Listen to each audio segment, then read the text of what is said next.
Join me as I take on the challenge of devouring a triple-stacked deep-fried pork chop. Can I finish it all in one sitting? For pork lovers like myself, the idea of a triple-stacked deep-fried pork chop sounds like the ultimate indulgence. Imagine 3 layers of crispy golden brown pork chops stacked on top of each other. A culinary dream come true. One of the biggest challenges of making the perfect deep-fried pork chop is maintaining juiciness. You want that exterior to be crunchy and golden, but the inside needs to stay tender and moist. Getting the breading just right is another hurdle. Too much and it's overpowering, too little and it's just a bland piece of meat. The breading has to stick to the meat, but not be so thick that it becomes greasy. Achieving that perfect balance can be tough. Many times, I've ended up with a pork chop that's either too dry or too soggy. Another key factor is the type of oil used for frying. Some oils can handle high heat better than others, which is crucial for getting that perfect crispiness. The right temperature is also essential. If the oil's too hot, the outside burns before the inside is cooked. Lastly, there's the issue of cooking time. If you cook it for too long, the meat dries out. Too short, and it's raw in the middle. Finding that sweet spot is crucial for a successful deep-fried pork chop.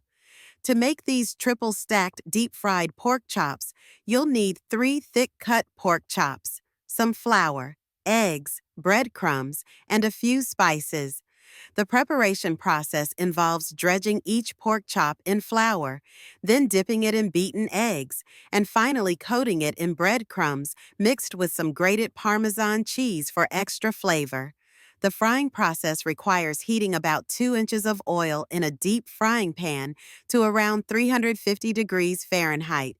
It's essential to not overcrowd the pan, so each chop gets enough room to cook evenly. Once the oil's hot, carefully place each chop in the pan and fry for about 5–6 minutes on each side, or until golden brown. It's crucial to not rush this step. That crispy exterior takes time. After frying, place the chops on some paper towels to drain excess oil. For the ultimate presentation, stack them on top of each other on a plate. When you finally get to see the finished product, it's incredibly satisfying. 3 layers of that crispy golden goodness stacked up, it's a feast for the eyes as much as the stomach. Taking that first bite, the crunch of the exterior giving way to the tender meat inside is pure bliss. The combination of textures and flavors is just right. You get the crunch from the breading, the tenderness from the pork, and a burst of flavor from the seasoning.